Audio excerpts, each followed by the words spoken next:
Assalamu alaikum warahmatullahi ta'ala wa barakatuhu. Takaitaccen labarai daga shafin hutudole mai karantawa Ahmad. Labarin na farko na cewa gwamnatin tarayya ta ce za ta fara baiwa talakawa miliyan 40 tallafin naira 5,000 a kowane wata. Gwamnatin tarayya ta bayyana hakan ne biyo bayan ta ce za ta daina bayar da tallafi a cikin harkar man fetur daga watan Yuli na shekara mai zuwa. Ministar Kuɗi Zainab Ahmad ce ta bayyana hakan kuma ta ce talakawa za su baiwa wannan tallafin domin an tanadi naira biliyan 2 ba za a bayar da wannan tallafin a kowane wata domin su ga samun abin da su ga ɗaukar ɗawainiyar kansu. Yayin da labarin na gaba ke cewa shugaban kungiyar malaman jami'o'in Najeriya ta ASU wadda ke yajin aiki tun a watan Fabrairu na wannan shekarar wato Emmanuel Osodeke ya bayyana cewa gwamnatin tarayya ko bata ciwo bashi ba tana da kuɗaɗen za su biya masu bukatunsu kawai bata damu da ilimin ɗaliban Najeriya bane sai yasa ta biya masu bukatun nasu domin su je yajin aiki ɗalibai su koma makaranta. Emmanuel Osodeke ya ce idan har gwamnatin bata da kuɗi ta za ta bayar tallafin naira biliyan 400 a harkar kasuwanci sannan kuma mutum guda a cikin gwamnatin tarayyar har ya saci naira biliyan 80 saboda haka akwai bata damu da su bane ba za ta biya masu bukatun nasu ba. Da shi ma ɗan takarar shugaban ƙasa na jam'iyyar PDP Atiku Abubakar ya ce da a ce shine ke mulkin Najeriya ba zai taɓa barin wa'annan malaman su je yajin aiki har na tsawon wannan lokacin ba. Amma bincike ya nuna cewa a lokacin da yake matsayin mataimakin shugaban ƙasa ƙungiyar malaman ta ASU ta je yajin aiki har sau 4 a lokacin da mulkin Obasanjo kenan. Da kuma za mu yi cewa gwamnatin jihar Anambra ta ce babu wani ɗan takarar da zai manna mata fastocin shi a jihar face ya biya ta kuɗi. Da ta ce duk wani ɗan takarar shugaban ƙasa kamar irin su Asiwaju Bola Ahmed Tinubu da jam'iyyar APC da ɗan takarar PDP Atiku Abubakar da na NNPP wato tsohon gwamnan jihar Kano kenan Rabi'u Musa Kwankwaso da ɗan takarar Labour Party Peter Obi wanda kasance tsohon gwamnan jihar duk sai sun biya ta naira miliyan 10 yayin da su kuma 'yan takarar sanatoci za su biya ta naira miliyan 7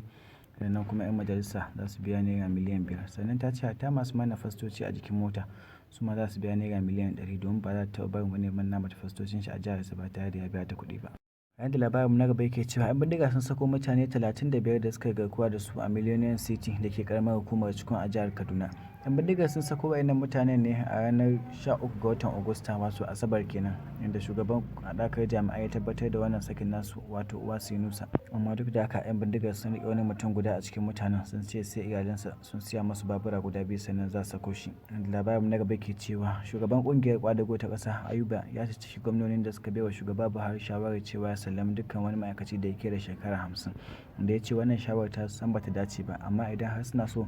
ma'aikatan su riƙa yin hakan to su ma ya kamata duk wani gwamnan da yake da shekara 50 ya yi murabus domin idan suka yi hakan 'yan ƙasa su ma za su bi wannan shawarar tasu duk wani ma'aikaci shi ma da yake da 50 zai ritaya. Yayin da labarin na gaba yake cewa gwamnatin tarayya ta ce tana iya bakin kokarinta domin ta ceto sauran mutanen da ke hannun 'yan bindiga wanda suka garkuwa da su a jirgin ƙasar jihar Kaduna a ranar 28 ga watan Maris ɗin da ya gabata.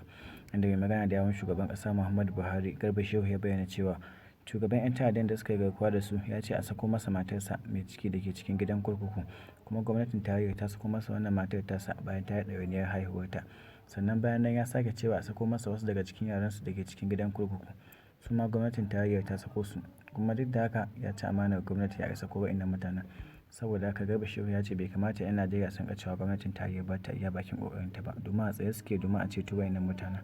Labarin na gaba na cewa shahararren mai kudin Najeriya mai kamfanin buwa wato Alhaji Abdulsamad Rabi'u ya kai wa shugaba Muhammadu Buhari ziyara a fadarsa inda ya bayar da tallafin naira biliyan 10 domin a magance matsalar tsaro da ita kuma shugaban kasa Muhammadu Buhari ya jinjina masa ya yi masa godiya bisa wannan gudunmawar da ya bai wa kasa. Labarin na gaba na cewa ƙungiyar Manchester United ta sha kashi da ci 4 ba ko a hannun Brentford tun kafin a je hutun rabin lokaci wanda hakan ya sa Brentford ta zama ƙungiya ta 3 a tarihin gasar Premier da ta lallasa Manchester United da ci 4 tun kafin a je hutun rabin lokaci biyu bayan Liverpool da Tottenham sun taɓa yi mata hakan a baya yayin da ita kuma ƙungiyar Arsenal ta cigaba da buga wannan kakar da kafar dama bayan ta lallasa ƙungiyar Leicester City da ci 4-2 inda ita ma Manchester City ta lallasa ƙungiyar Bournemouth da ci 4 ba ko ɗaya. Domin samun labarai da dumudumin su kuma akai-akai sai ku ziyarci shafinmu na hutudole kuma kada ku manta ku danna mana alamar ƙararrawa ta subscribe da like da comment mun gode.